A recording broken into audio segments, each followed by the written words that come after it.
Buenas tardes, hermanos, Dios les bendiga. Fue una tarde pesada, mucho calor, ¿verdad? Pero gracias a Dios que nos permite estar en su casa, y gracias a Dios también que nos permite tener, pues un poco acondicionado aquí su casa para que estemos un poco más cómodos. Esperamos que no nos dé mucho sueño, que no nos quedemos dormidos. Vamos a reflexionar un poco en la palabra de Dios. Estamos, viendo lo que es el capítulo 15 de la historia. Ya en la mañana nuestro pastor nos comentaba acerca de cómo Dios envió a su pueblo diferentes mensajeros, enviaba a sus profetas, ahora enviándolos hacia diferentes lugares. El pueblo de Israel estaba dividido, había dos reinos, el reino del sur, el reino del norte. Y nuestro Dios envió diferentes mensajeros tratando de hacerlos recapacitar, de hacerlos volverse a Él. Y nuestro pastor nos comentaba ya en la mañana, lamentablemente el pueblo quizá a veces se arrepentían, volteaban un poco hacia Dios, pero nunca hubo un arrepentimiento total y verdadero. Es decir, los altares seguían ahí, seguían adorando a otros ídolos, seguían ofendiendo a Dios. Bueno, así como en la mañana nos enfocamos a dos de esos profetas, a dos de esos mensajeros que Dios envió, el profeta Elías y el profeta Oseas, el día de hoy vamos a enfocarnos en otro profeta, que es el profeta Amós. La verdad, cuando leemos Amós, o bueno, por lo menos así me había sucedido a mí, leía yo al profeta Amós, y es una lectura un poco complicada, porque estamos leyendo acerca de los juicios de Dios hacia diferentes naciones. Quizá algunas de las naciones que se mencionan aquí, pues las conocemos o tenemos una leve idea de quiénes son, por lo mismo que ya hemos leído anteriormente. Pero si no nos metemos a fondo a estudiarlo, es difícil entenderlo, es difícil comprender cuál es el mensaje que Dios estaba dando a través del profeta Amós. Era un mensaje de juicio, pero ¿cuál era la razón? Y es parte de lo que trataremos de entender el día de hoy. Les invito a que vamos a pedir la dirección de Dios en este momento. Señor Todopoderoso, gracias te damos porque nos permites estar en tu casa en esta tarde, dispuestos, Señor, a estudiar tu palabra, a comprenderla, a entenderla. Te rogamos, Señor, que sea tu Espíritu Santo quien hable en nuestro corazón, nos ayudes a comprender cuál es el mensaje que tú tienes para nosotros a través de este profeta tuyo, este siervo tuyo, Amós. Te lo pedimos, Señor, en nombre de Cristo Jesús. Amén. Ustedes van a tener oportunidad de leer ahí en su libro algunas de las porciones de Amós mientras lean su libro de la historia. O bien pueden irse a su Biblia y leer completamente lo que es el libro de Amós, no son muchos capítulos, y comprender mejor el mensaje de este profeta, de este siervo de Dios. Dice ahí el versículo primero, dice, que lo leímos hace un momento, juicios contra las naciones vecinas, viene titulado. Las palabras de Amós, que fue uno de los pastores de Tecoa, que profetizó acerca de Israel en los días de Usías, rey de Judá. Dicen que la frase palabras de Amós también podrían traducirse como los asuntos de Dios. Son los asuntos que Dios tenía en mente respecto a Israel, que Amós conoció por medio de revelación divina. Amós, tratamos de entender lo que significa el nombre de este profeta. Amós es una palabra que procede del verbo amás. Cargar significa cargar, levantar o llevar. Y significa uno que lleva una carga. Qué nombre tan complicado para el profeta, pero aún en su nombre, él estaba proclamando el mensaje de Dios. Uno que lleva una carga. El hecho de que era pastor de ganado demuestra que era un hombre de clase media, con un oficio muy común en Israel. Se menciona al rey Usías, quien reinó sobre Judá desde el año 783 hasta el año 742 a.C. Puesto que Amós era ciudadano de ese reino, es imposible precisar la fecha del terremoto, pero seguramente fue muy fuerte, puesto que se menciona en otras porciones de la palabra de Dios, por ejemplo en el libro de Zacarías.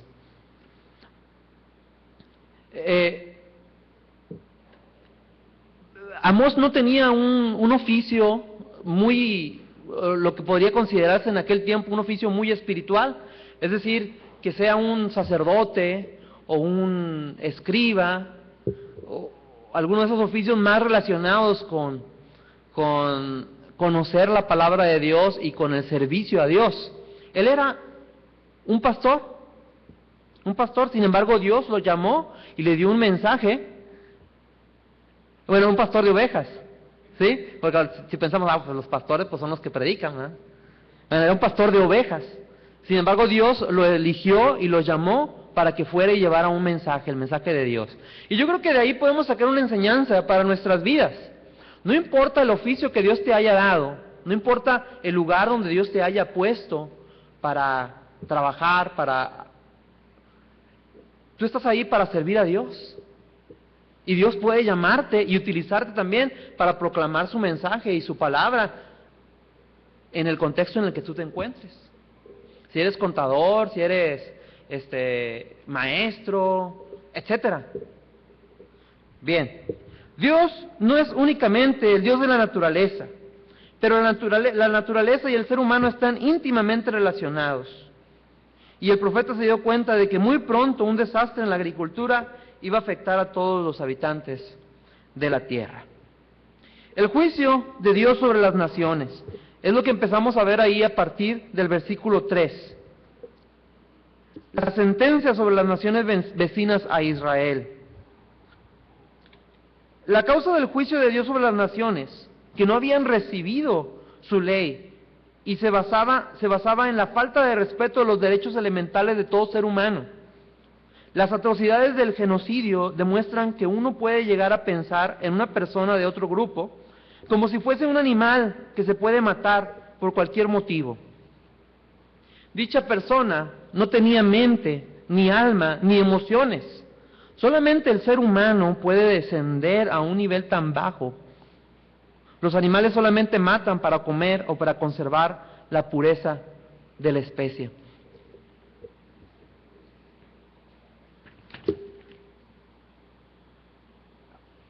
Bueno, porque ahí estamos hablando del juicio que Dios pronuncia.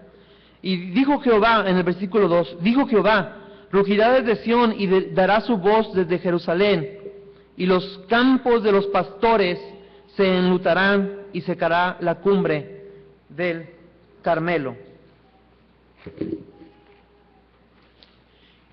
Y estábamos hablando que una de las razones por las que Dios envía este juicio sobre las naciones es por la forma en la que ellos trataban a sus enemigos, por la forma en la que eran violentos en la guerra. Y mencionaba yo una palabra que es el genocidio, y me gustaría compartirles un poco de qué significa la palabra genocidio. El genocidio es un delito internacional que comprende cualquiera de los actos perpetrados con la intención de destruir total o parcialmente a un grupo nacional, étnico, racial o religioso como tal.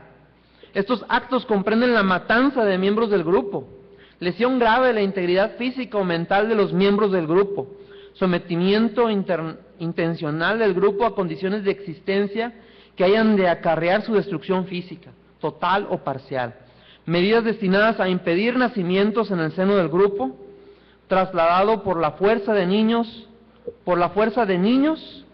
del grupo a otro grupo, traslado por fuerza. Y son cosas que suceden en nuestro mundo, en nuestro planeta.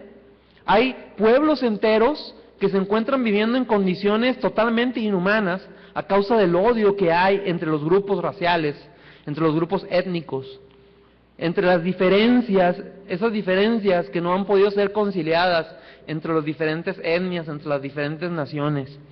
Y se cometen actos atroces, actos inhumanos contra otras personas, contra otros seres, incluso niños. Según el sociólogo e historiador estadounidense Michael Mann, el genocidio es el grado más extremo de la violencia intergrupal y el más extremo de todos los actos de limpieza étnica. Y algo aquí interesante es,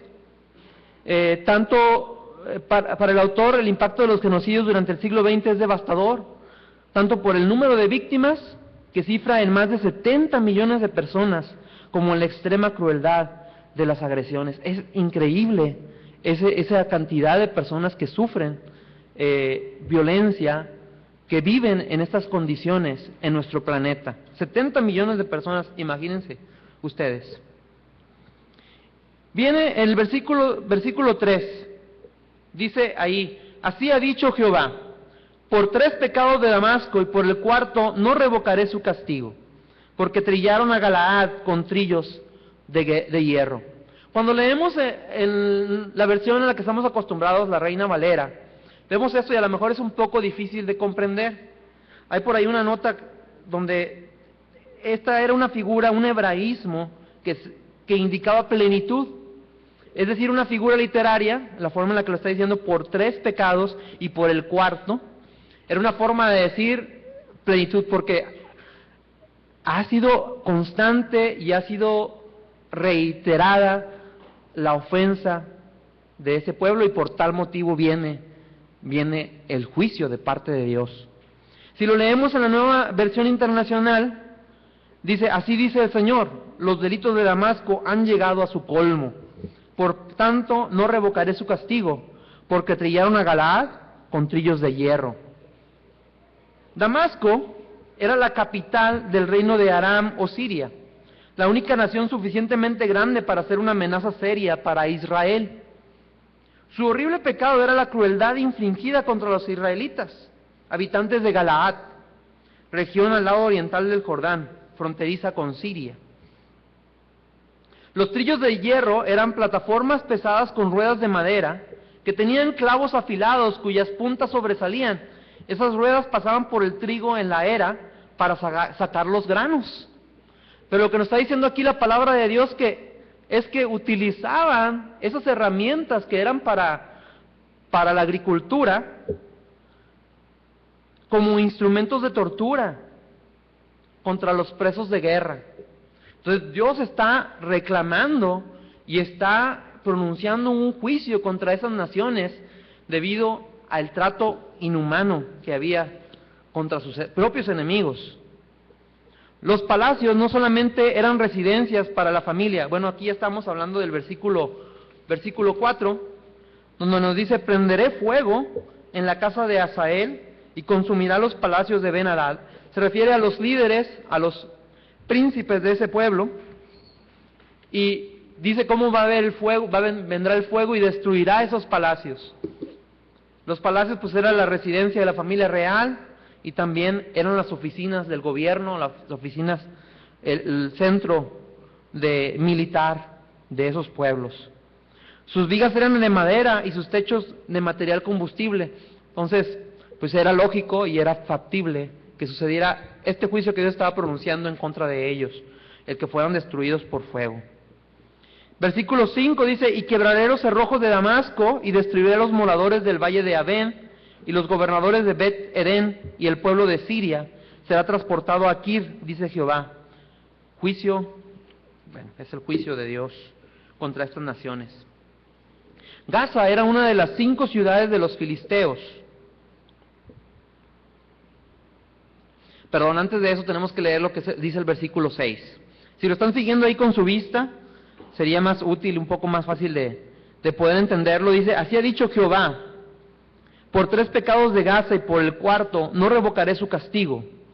Nuevamente esa figura, ese hebraísmo literario que ya comentábamos, porque ha sido reiterado el pecado de Gaza, porque llevó cautivo a todo un pueblo para entregarlo a Edom. Prenderé fuego en el muro de Gaza y consumirá sus palacios. Es un juicio similar. Destruirá a los moradores de Asdod y a los gobernadores de Ascalón, y volveré mi mano contra Ecrón, y el resto de los filisteos perecerá, ha dicho Jehová el Señor. Y aquí viene la explicación. Gaza era una de las 5 ciudades de los filisteos, pero no cabe duda de que Amós estaba pensando en el pueblo entero. Es decir, no solamente se refería a esta ciudad, sino que mencionaba Gaza porque pues era una de las principales ciudades con la que se representaba a la nación de los filisteos. ¿Quién eran los filisteos? Los filisteos eran el pueblo con la tecnología más avanzada del Medio Oriente. Eran procedentes de Creta. Si alguna vez hemos visto por ahí el mapa, Creta pues está vemos lo que es aquella región que parece una bota de Italia, ¿verdad? Y Creta, pues es una de las islas cercanas ahí en el mar Mediterráneo, ¿verdad? Bueno, de ahí provenían los filisteos, isla al sur de Grecia, y habían llegado a la costa de Palestina al mismo tiempo que los hebreos cruzaron el río Jordán. Es decir, pues eran contemporáneos, tenían ahí el mismo tiempo y quizás reclamaban su derecho sobre las tierras, puesto que tenían el mismo tiempo de estar habitándola, ¿no?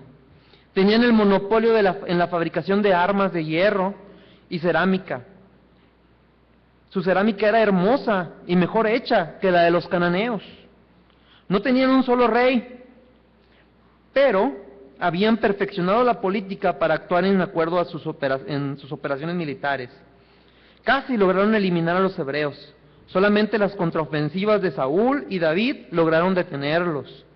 Para ellos no era gran cosa vender a un pueblo entero como esclavos. Lo que buscaban era terreno y no gente. Y recordamos, por ejemplo, algunos de las historias bíblicas. Por ejemplo, hablamos hace algunas semanas acerca de Sansón y su lucha contra los filisteos. Y era una lucha constante contra este pueblo, porque se encontraban en la misma región que habitaban, era la misma región que ellos estaban tratando de conquistar, la región que Dios les había entregado, pero que a causa de su pecado no habían podido conquistar y tomar por completo. Pues bueno, ahora viene el juicio contra este pueblo, los filisteos, a causa de su pecado reiterado. La práctica de esclavizar personas es horrible. Le roba a la persona su nombre, su nacionalidad, su dignidad y todos sus derechos. Lamentablemente todavía se practica en algunos lugares del mundo. Algunos podríamos pensar, bueno, es que la esclavitud ya no existe, ya se abolió. Pues es increíble ir a las estadísticas y saber cuántas personas en nuestro mundo todavía viven en situación de esclavitud. Quizá no la esclavitud como antes se vivía, quizá en algunos escenarios hay variaciones, como ahora se habla mucho de la trata de personas, pero es increíble, y Dios se pronuncia en contra de este pecado de la humanidad. Me gustaría compartirles algo que encontré acerca de la esclavitud en la actualidad. Dice, a pesar de la entrada en vigor de la Convención sobre la Esclavitud y de estar oficialmente prohibida en casi todos los países, la esclavitud sigue existiendo en gran escala, tanto en formas tradicionales como en forma de nueva esclavitud, lo que les comentaba yo hace un momento. Según un estudio publicado en el año 2000, podría haber unos 27 millones de esclavos en todo el mundo. Imagínense ustedes, 27 millones de personas que viven en situación de esclavitud. En el estudio publicado por la Organización Internacional del Trabajo en el 2012, es algo un poco más reciente, se estima en cerca de 20.9 millones. Esto es, 3 de cada 100 personas en el mundo son víctimas de trabajo forzado. Uno de los países que mantienen la esclavitud y la protegen es Mauritania, contra cuyo gobierno se han alzado varias voces en el 2005. Pero bueno, imagínense, todavía hay países en el que es legal, y a pesar de que todos los demás países dicen, no, ya no se vale tener esclavos, el pecado de la humanidad continúa y se sigue practicando esto. Asimismo, en muchos lugares del mundo siguen existiendo zonas donde hay gran cantidad de personas viviendo en un régimen de esclavitud, similar a los de la antigüedad, sobre todo en zonas donde las administraciones prácticamente no existen, no llegan fácilmente o no se oponen y luchan contra ella, debido a la corrupción de los funcionarios que deben controlarla, como en la selva amazónica, por ejemplo. Ya estamos hablando de nuestro continente. Incluso en nuestro país, en regiones apartadas, hay gente que vive en esta situación. Según el Departamento de Estados Unidos, en la actualidad existen entre 90,000 y 300,000 personas esclavas en Sudán. Estos esclavos hoy por hoy son comprados y vendidos en unos modernos mercados de esclavos. En 1989, Una mujer o un niño de la tribu dinka costaba unos $90. Varios meses después el precio cayó hasta $15, ya que la oferta era muy superior. Imagínense ustedes. Aquí la ley de la oferta y la demanda aplicándose para las personas también. Se les obliga a cambiar su religión y a convertirse al Islam. Se les cambian sus nombres por otros nombres árabes y son forzados a hablar una lengua que no conocen. La organización humanitaria Christian Solidarity International lleva desde 1995 comprando esclavos para liberarlos, pagando $50 por cada uno. Pues hay organizaciones que tratan de hacer algo al respecto. Sin embargo, pues imagínense, estamos hablando de 27 millones. Debe haber todavía mucho trabajo por hacer. Dios se pronuncia en contra de estos pecados en la antigüedad, porque a Dios no le agrada ese pecado. Y sigue sin agradarle en la actualidad. Versículos 9 y 10. Contra Tiro. Vamos a ver cuál es el juicio de Dios contra Tiro. Así ha dicho Jehová por 3 pecados de Tiro, y por el cuarto no revocaré su castigo, porque entregaron a todo un pueblo cautivo a Edom, y no se acordaron del pacto de hermanos. Prenderé fuego en el muro de Tiro, y consumirá sus palacios. El pecado de los fenicios, habitantes de Tiro, era el no respetar los compromisos oficiales con los hebreos. Desde la época de Salomón había existido un pacto de hermanos entre ellos y los israelitas. Todos los pueblos del Medio Oriente tienen cierto parentesco, aunque muchos no lo reconocen. A través de los siglos les ha sido difícil cumplir con sus compromisos entre sí. Ejemplos de estos compromisos se pueden ver en el primer libro de Reyes, capítulos 5 y 16, lo que nos ayuda a entender el trasfondo de esta profecía. Y ahí podemos hacer referencia a algo que leímos hace un par de semanas atrás, en el programa de la historia, el pacto de Salomón con Hiram, donde él hace un pacto y le dice, pues quiero que me ayudes porque voy a construir el templo de Jehová y necesito la mejor madera del país del rey Hiram. Y entonces hubo este pacto entre ellos dos. Sin embargo, no fue respetado los años posteriores. El castigo para ser impuesto sobre Tiro es muy general y no contiene datos nuevos. Nos vamos al versículo 11, y aquí estamos hablando del juicio contra Edom. Así ha dicho Jehová, por 3 pecados de Edom y por el cuarto no revocaré su castigo, porque persiguió a espada a su hermano y violó todo afecto natural, y en su furor le ha robado siempre y perpetuamente. Ha guardado el rencor. Prenderé fuego en Temán y consumirá los palacios de Bosra. Los edomitas procedían de los hijos de Esaú, y por lo tanto eran primos hermanos de los hijos de Jacob. Si leemos también por ahí la historia en el Génesis, pues entre Esaú, el hermano mayor, y su hermano Jacob, ¿verdad? Bueno, de este pueblo de Esaú, de Esaú desciende este pueblo que posteriormente se denominaron los edomitas. Eran primos hermanos, sin embargo nunca pudieron llevarse bien entre sí. La condenación de ellos es más explícita por su excesiva brutalidad en la guerra y sus luchas fratricidas contra Israel. Y aquí hablamos de otra palabra, fratricidio. ¿Qué significa?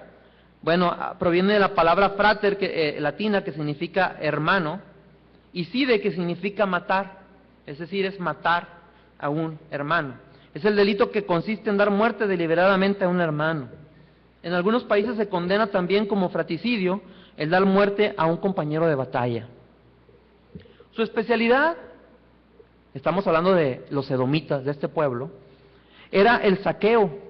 Cada vez que los hebreos fueron derrotados por un enemigo extranjero, ellos llegaron enseguida para saquear a los israelitas víctimas del ataque. No hay odio más terrible que el odio entre hermanos, que hayan olvidado el amor. Esto lo hemos visto en las guerras civiles que han afectado a nuestro mundo a través de los años.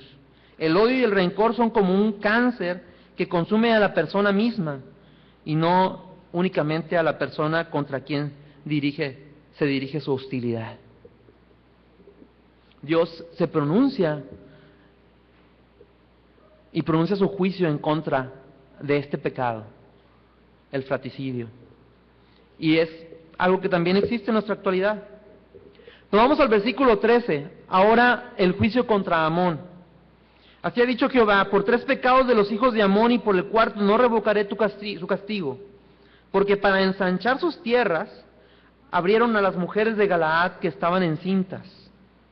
Encenderé fuego en el muro de Rabá y consumirá sus palacios con estruendo en el día de la batalla, con tempestad en día tempestuoso. Y su rey irá en cautiverio, él y todos sus príncipes, dice Jehová. Los amonitas descendían de una de las hijas de Lot, que es un pasaje que, bueno, en el que no nos enfocamos mucho, ahora que estuvimos viendo el programa de la historia, pero cuando leemos la Biblia, pues vemos lo que sucede con Lot y sus hijas, que al huir de Sodoma y Gomorra, la esposa de Lot pues voltea en contra de las instrucciones del ángel de Dios, voltea y pues pues muere ahí, ¿no? Se convierte en una estatua de sal, ¿verdad? Bueno, pero como ellos se van apartados, las hijas de Lot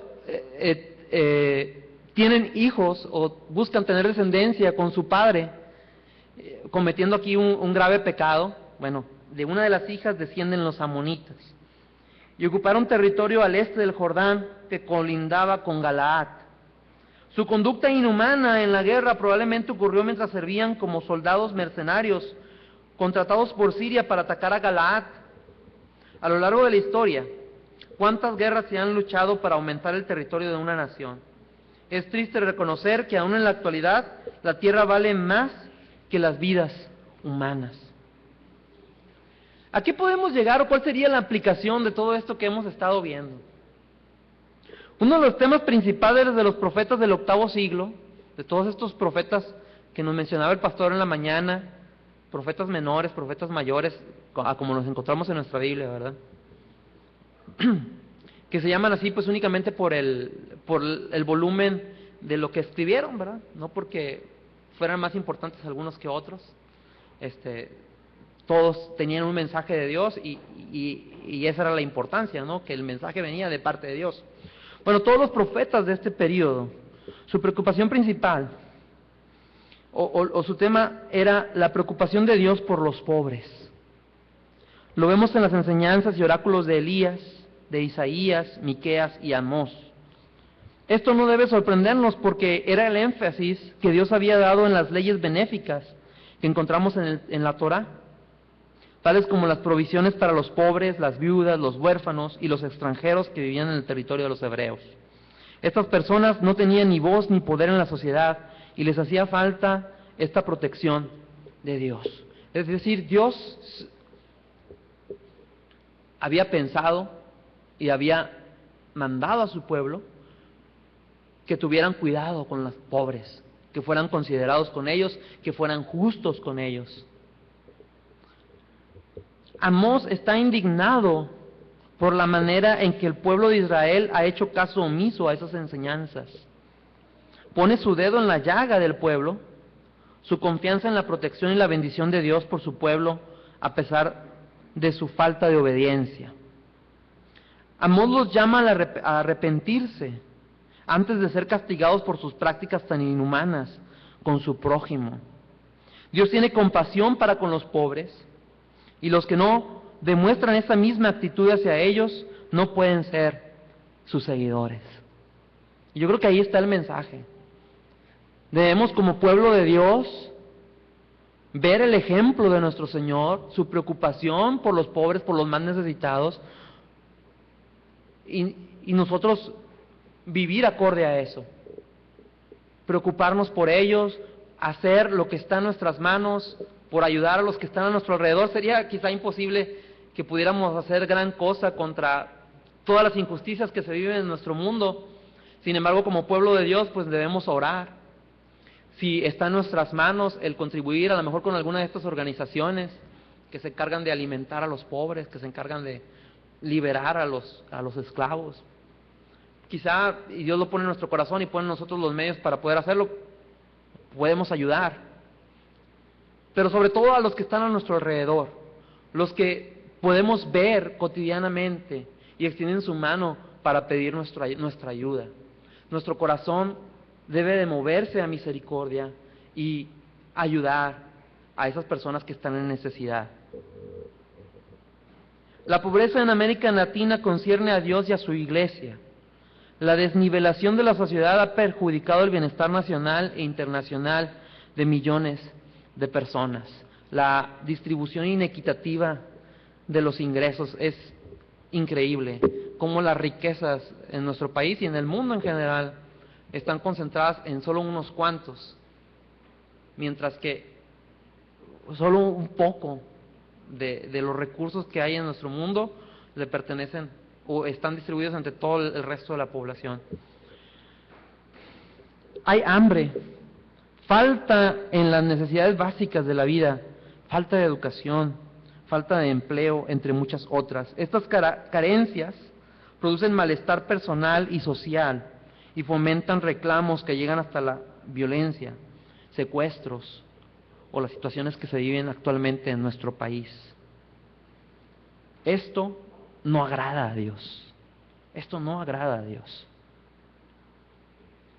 Ante todo esto y ante todas estas cosas que hemos mencionado, ¿qué podemos hacer como iglesia? ¿Qué hará su iglesia para remediarlo?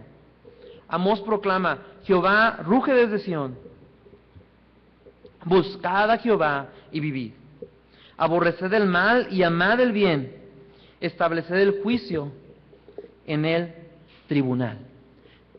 Yo creo que debemos orar por estas situaciones, sobre todo por las personas que están a nuestro alrededor, que están en necesidad, y que Dios ponga en nuestro corazón y nos dé la luz de qué es lo que debemos hacer, de qué manera podemos contribuir para disminuir el sufrimiento de las personas que están a nuestro alrededor, porque esa es la voluntad de Dios. Dios tiene misericordia hacia los más necesitados y Él quiere que nosotros, sus seguidores, seamos un reflejo de ese amor de Dios. Vamos a orar. Señor Todopoderoso, gracias te damos, porque en esta tarde tú nos has permitido estudiar esta porción de tu palabra. Te rogamos, Señor, que con tu Espíritu Santo nos ayudes a comprenderla y a saber qué es lo que tenemos que hacer, qué es lo que tenemos que poner en práctica, Señor, para servirte y agradarte. Te lo pedimos, Señor, en el nombre de Cristo Jesús, nuestro Salvador. Amén.